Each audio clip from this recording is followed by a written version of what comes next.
Everyone, I'm Joanna Penn from thecreativepenn.com and today I'm here with Penny Sansevieri. Welcome, Penny. Thank you for having me on the show. I appreciate it. Oh, no, it's great to have you. So just a bit of an introduction. Penny is the author of 10 books, a professional speaker and book publicist at Author Marketing Experts. She has just rewritten, and re-released Red Hot Internet Publicity, an insider's guide to promoting your book on the internet. Now, I first read that book years ago now. Goodness me. Must be 6 years, would it be? The first one? Yeah. It's been about 6 years when the first one came out. Yeah, and reading that book was part of what started me on this journey. So, that's great. I had no idea. Yeah. That's awesome. So what's so funny now is, of course, when I first read that book, all of the words you used, there's a whole language around the internet, isn't there? And the words you used back then, I remember almost every second word, I didn't understand what it meant. And now, reading it again, I'm like, oh my goodness, that's how I speak now. Yeah. And it's completely changed, right? So the first edition of this book is almost unrecognizable from the one that I just released. Yeah, so let's just before we jump into that, to just give us a little bit more history about you and your career in this industry. Well, I've been in business for 13 years, and I started with serving the independently published and self-published authors, because 13 years ago, they were still the little stepchildren that weren't quite invited to the party, right? Nobody really wanted anything to do with self-publishing. And you know this because you've been in this industry for a long time.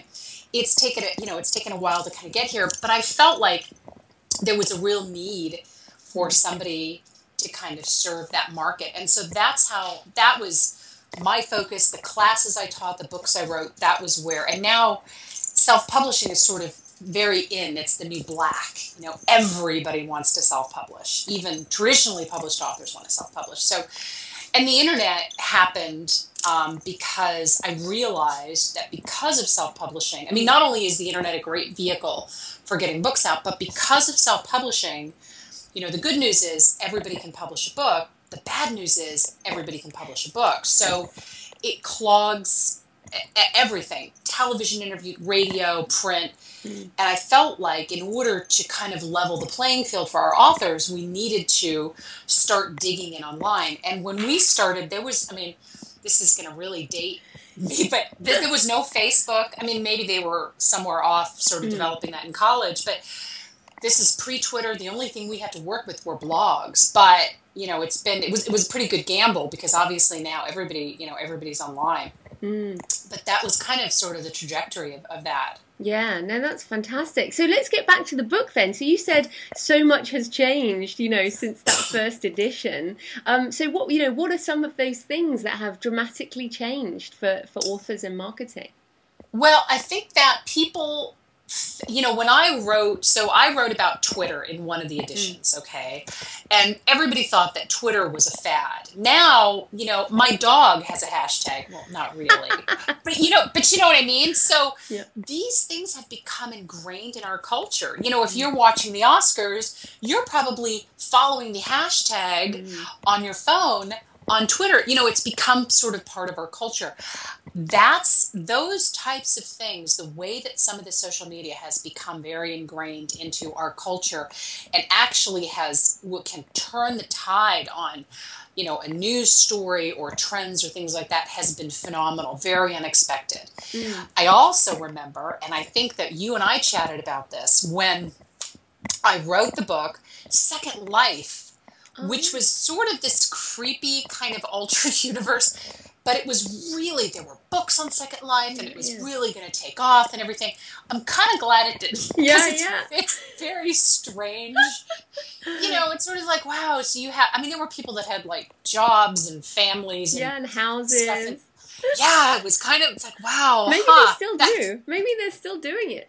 Well, they are still doing it, but it's become sort of like less of it. It's become less of a trend. So, certain things come and certain things go. But what has not changed is the fact that the things that really move the needle on social media is the consumer. The consumer is really, really driving that. I mean, it would be nice to say that, I get that Facebook and when IPO and all this other, but the money that's behind these sites is behind it because consumers are driving the momentum there. And I think, probably the big change with social is that normal people are on social, like you're saying, the consumer is. So when authors think, oh, I must do social, that they need to think in terms of incorporating it into their life, and not just like a press release is or used to be, where you put one out everywhere, however many months, right? Social needs to be in the fabric.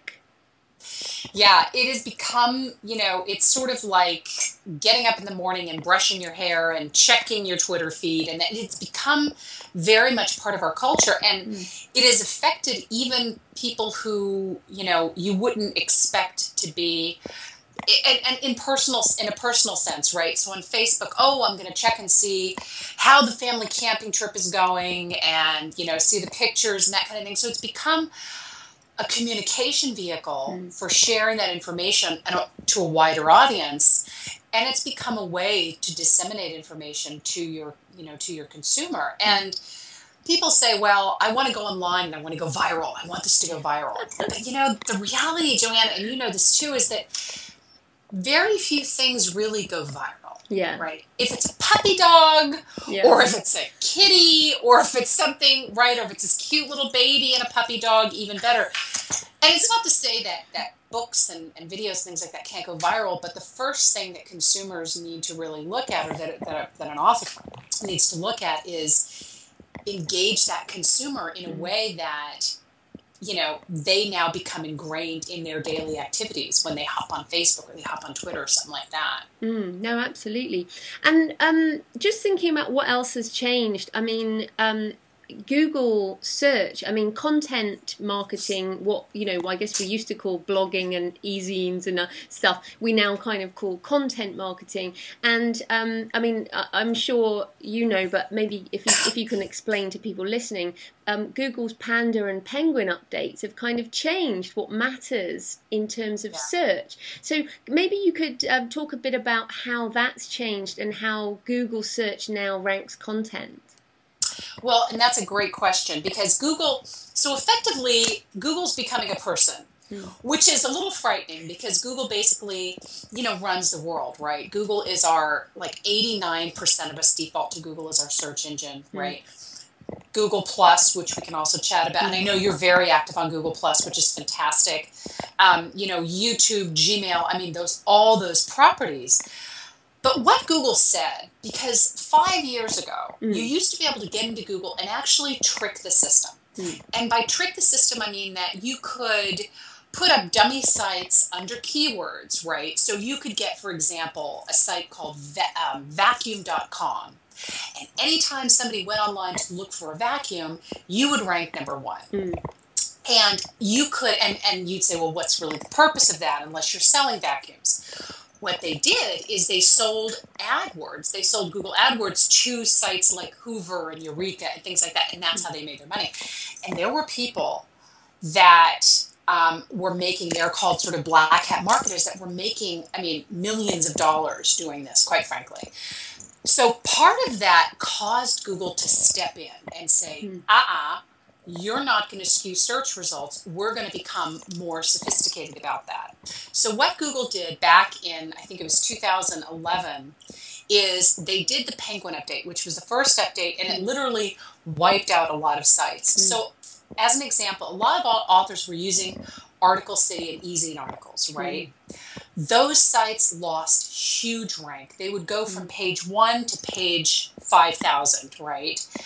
And part of it is because there was they were considered content generator sites, which we don't even recommend those article sites anymore. And then Google said, okay, now we've done that. Now here's what's going to happen. You have to have really good content on your site. If you want to put a site up and you want to get ranking, you'd better be putting good content on there. So things like consistent content, helpful information, right?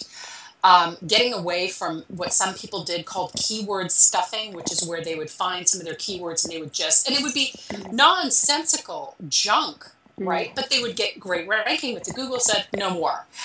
And so consistent, and then also watching out for repetitive content. So there were marketers using one article, putting it in 7 different places. So Google basically said, you are not going to trick the system anymore. And the only people who don't like these changes are people who are trying to trick the system. Yes. But what it has done, it has really leveled the playing fields. But it does require that you do more and consistent work, right? Yes. So, like, I'll talk to authors who will say, you know what, I put up 5 blog posts. I'm now going to wait for the people just to start coming to me. And Joanna, you know, because you blog even more than we do, right? You know that you have to continually, the first month or 2 months maybe that you put a blog out, I don't know, did you see any real traffic? It's going to be right? a year, I reckon. Yeah, it was the same for us too. So we actually had, I think it was a year before anybody even commented on our blog, right? So Google says now you need to be consistent and you need to be helpful, and the only thing, and that is so benefiting everything online. And so I'm really glad they're doing it. I'm not, I wish we had more options when it came to search engines, but it kind of is what it is. But, and then, what they're also doing is, the more active you are on Google Plus, the more active you are on all of the Google properties, the better your search rank is going to be too. So because they do, obviously they do dominate that, but content has become just an enormous piece of the puzzle. Yeah, and then we'll come back to Google Plus, but why I wanted to talk about that is what I find with authors is, let's face it, a lot of authors are not that tech savvy and are not that interested in being tech savvy. So often when authors find out they have to do this stuff, they end up with people who are scamming them, and they want to do this, the age-old SEO optimization, which basically I don't think works anymore, as you've just said. It's more about content. But how can, and I think non-fiction in particular can, non-fiction books can sell very well through content marketing. How would a non-fiction author use content to attract people? Well, I think that the first piece of this is that you have to figure out what your consumer wants. So I recommend follow other blogs, see what other of the top experts are talking about, follow news trends. Google Alerts is going away, so using sites like mention.net or talkwalker.com can really help you to keep track of things that are going on in the industry. And then those are the things that will start to spark ideas. And that's where you really want to lead with this. So figure out what your consumer wants, follow other experts, get to know the other experts, right? And as you follow them, it'll start to spark ideas. And you're like, oh, wait, that's a great idea. I could be also reviewing books, or like you're doing right now, you're interviewing somebody else in the industry, right? I could be interviewing people. I could be reviewing books. I don't always have to be writing my own content. So the content doesn't always have to be you talking about things. If you can do that all the time, that's great, and God love you. I can't, right? So when we do, we have our YouTube channel. So I'll put a video together, put it on the YouTube channel, put it on the blog. Whenever I go to an event, I pull the best hashtags from the event. I put those together for a blog idea. You don't even have to go to an event to do this. You could follow a particular hashtag for a week and say, these are the best. And don't just list them, sort of give them. Curate them. Right, exactly. Kind of have a conversation around them. But that's the first piece of it, is once you figure out what you're going to write about, and then, create a calendar, right? So maybe Friday is your video day, or once a month you put up a video, and then you do hashtags, so that you're not having to sit in the morning and stare at a computer and go, oh God, what am I going to write about? But consistency. We used to say you should blog once a week. You really got to blog 2 or 3 times a week, sadly, because so many people are conversing out there about your same topics. You want to make sure and remain relevant. Also, your blogs don't have to be long. Don't think about writing blogs that are, 1,200 words every single time.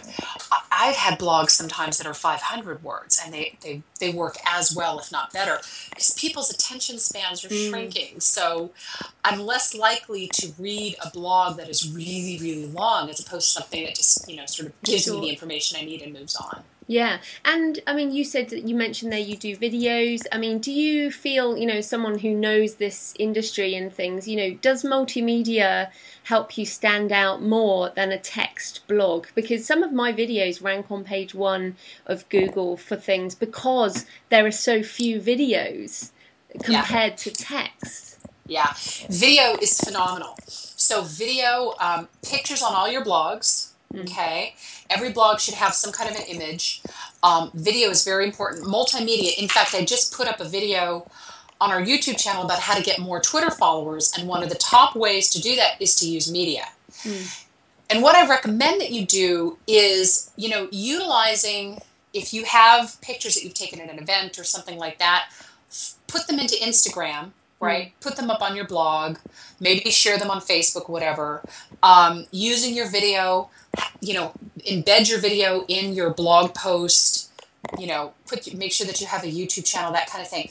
Part of the reason for that multimedia integration is also because of something called clout. And clout is very quickly becoming an important scoring system. It's a little scary. It's like that whole Second Life thing. It's a little scary. But clout, and some are calling clout actually the social security number of your, social media, where you get to see sort of your importance based on your number. Now, it's not based on how many followers you have. It's based how interactive you are with these various sites and how interactive your followers are to you. So the more that you can incorporate the use of all of these into what you're doing, and once you have an Instagram account, once you have a YouTube account, it's just a matter of uploading, poof, and then it's on the blog, and it's easy. The initial setup, of course, takes a little bit more time. Yeah, and I know there's people listening now just going, oh my goodness, look at all this new stuff. And I mean, and personally, I know of clout, and that is clout with a K, people watching and listening, but I haven't even looked at it. But I think some of these things, if you consistently put out good stuff, you don't need to pay that much attention to all the metrics, because they happen naturally if you're doing good stuff for people. That's kind of my rule. Absolutely. And you know what? For those of you who are watching this or listening to this and getting overwhelmed, master one thing at a time. If this conversation is sending you into a tailspin going, oh my God, and I have to learn this, I have to learn that, master one thing at a time. Master your blog first. When you've mastered your blog, move on to YouTube. When you've mastered YouTube, move on to something else. Don't try and be the master of all, because it'll end up sort of backfiring on you. So master one thing and then move on. And then you find that once you do, it really, people say, social media people love to say, well, it only takes me a few minutes and blah, blah. Initially, it didn't take me a few minutes. I looked at YouTube and I was just like, oh God, now I have to do this and upload that and then keywords and whatnot. But now I've spent some time on it. It's, you once you master the learning curve, it's fine. So no, I agree. And there's a bit like there's a process flow similar to the self-publishing process flow. Once you've done it a couple of times, it just becomes much easier. Like, we'll do this interview, I'll turn it into a video, turn it into an audio, turn it into a blog post, tweet it, G+ it, or there's like an order, and it doesn't take that long once it's all set up. Right. So it just takes time. So I wanted to ask you about, let's talk about Google Plus, because, and again, people will freak out, but essentially, what I've found, I don't know about you, but I think I've just overtaken, on Google Plus, I've overtaken the number of circles I'm in, let's say, like friends or followers, same equivalent, it's overtaken Facebook. Within about 6 months, when I've been on Facebook for 4 years or something. So what do you see as the importance of Google Plus, and any kind of tips for using it? Well, the importance of Google Plus is that without it, it's going to be hard to get ranking on Google. So Google Plus is really, it's really a must. And I recommend, if you don't really have a ton of time for it, one update a day. Yeah. So, and you know, a lot of times and you know this too because you follow us, a lot of times what we'll do is we'll link out to other content, right? All the time. Yeah, I do the same. Yeah. So 70 to 80% of what I do is I'll link out to content, you know, I'll repost something you did or something some of the other industry people did, you know, that kind of thing. But it is very helpful for getting ranking. And everybody, if you have a Gmail account, you have a Google Plus account, you just haven't claimed it. It's actually a little easier, I think, to master than than Facebook. Yeah, too. Yeah. And it's getting better all the time. They keep redesigning it, don't they? And, you know. They do. It just went through a redesign and it looks fantastic. Any tips for using it? I mean, I haven't really gone into Hangouts yet. I mean, I haven't really used some of their other features. Do you think that's going to make a difference? The Hangouts is a great feature. I started using that about a year and a half ago, and I stopped because it was a little bit glitchy. Now it's gotten considerably better. On Google Plus, you can use hashtags. Now, hashtags is not something we've talked about, but I recommend that you use hashtags in everything. Obviously, it started on Twitter because it's a great way to track conversation. But I use hashtags on Facebook, and I use them on Google Plus. So. But here's the interesting thing about Google Plus. People actually read more in the post than they do on Facebook. So, you know, on Facebook, people are just scanning and scanning and scanning. On Google Plus, you can actually have longer posts. In fact, one of the Google Plus experts that I was talking to said, you know, you could actually just plop an entire blog post into Google Plus and people will read it there. So you can have longer posts. You know, obviously using keywords, we have the same conversation around Facebook and, you know, and YouTube. Post a minimum of once a day. Make sure that you have a good bio in the back at the back end of your bio. So when you're when you're setting up your Google Plus, you can link to all your other accounts. And I really recommend that you do this because it'll help what it does is it helps to bring in all of your other social media. The other thing that you can do, and I have a video on this, Joanna, so it may be a little bit too technical to go into on the call, but the other thing that you can and you should do is grab your authorship on Google Plus. Okay? So basically what authorship is Google has devised a way to connect you with what you've written out there. And by setting up your authorship, basically it says, okay, these blog posts belong to me, and they connect to you. What it also does is if you've ever searched online and you see a picture by a particular item, you're more likely to click on the item with the picture, so it'll also incorporate your picture in with that authorship too. Yeah, it's really important. I'll link to your video, and I mean it's something really important that very few people have actually sorted out at the moment, and I think it will become more important. Well, because when they first rolled it out, I mean, you know, Google is fantastic, but they don't always roll everything. I mean, when Google Plus first launched, frankly, it was kind of a train wreck. Yeah. You know, with all due respect to the developers, but it wasn't great. It's gotten really good since, but it really wasn't great. Authorship was kind of the same way. When that first launched, it was very confusing. Even some of the SEO people that I work with, they said, you know, stay away from it right now. And then about 6 months ago, it changed, and it's very easy to do, but you have to have a Google Plus account to be able to set it up. Yeah, definitely. Now, I just want to, you know, stop because people are going, yes, but all of this stuff, how does this actually sell any books? So, I mean, you know, and I've been thinking a lot about this recently, which is the difference between marketing and sales. Because they are different. So when you're advising authors, you know, how do you talk about the difference between marketing and sales and all of this kind of, all of the social and the blogging and the authority you can build up online? How does that actually relate to book sales? Well, the first thing that you need when you're looking to sell a book is you need visibility. You have to get out in front of your audience. And one of the worst things that an author can do when they start their campaign is say, how many books will I sell if I get on G+? Or how many books? And, you know, if I got on your show and I said, I'm telling you, you'll sell 5,000 books the first day that you're on G+, you can bet that everybody watching this who is an author is going to spend the time focusing on G+. I wish there was a magic bullet like that. Sadly, there isn't. You have to have exposure in markets where your audience is. Okay, so first is figure out where your market is. Okay, if you are in a business market, you may have people on LinkedIn.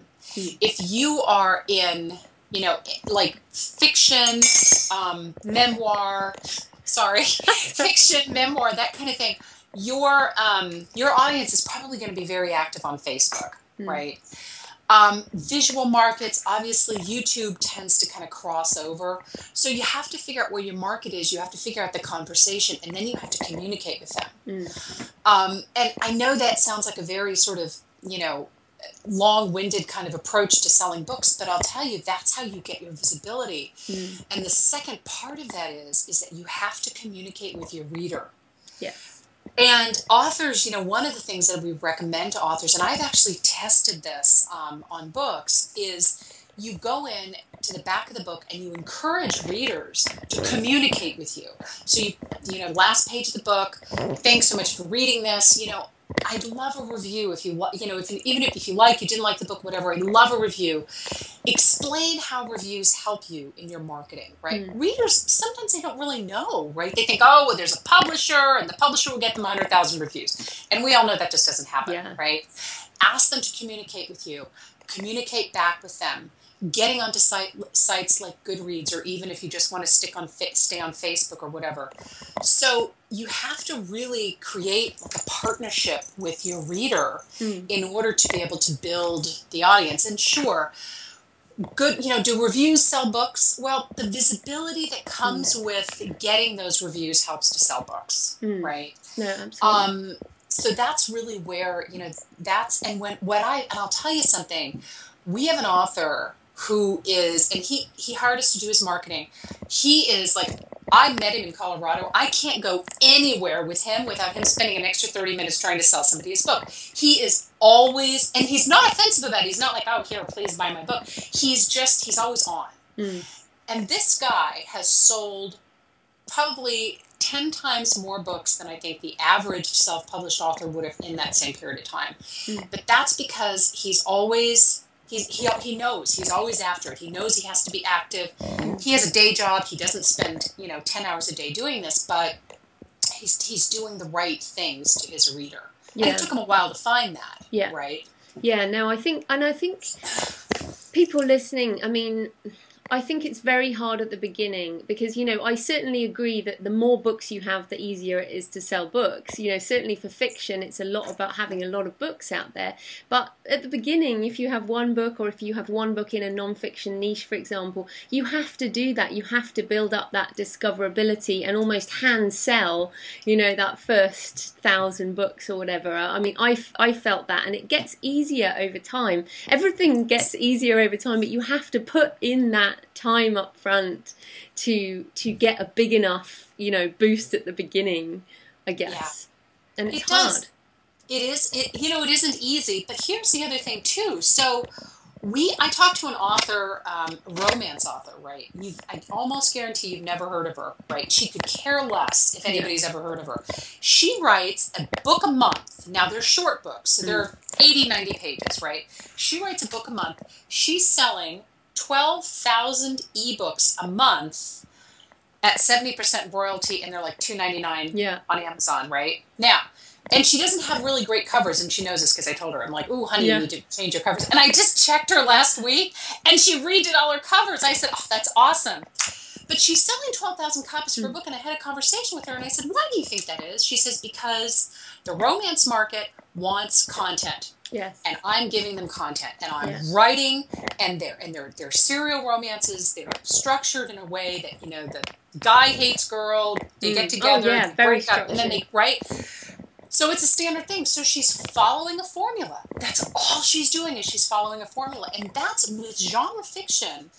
What we're seeing is a lot of content over, I'm not saying necessarily one a month, because candidly, when I talk to her, seriously, I emailed Paula, who works for me, and I said, I'm quitting my day job. I'm being a romance.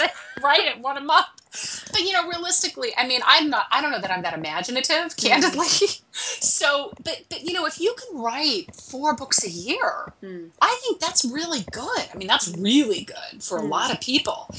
But for genre fiction, they really want, the readers eat those books up. So it's also just kind of about knowing what your market wants. Yeah, and that's still content. That's the point. It's still content. It's still talking to your readers.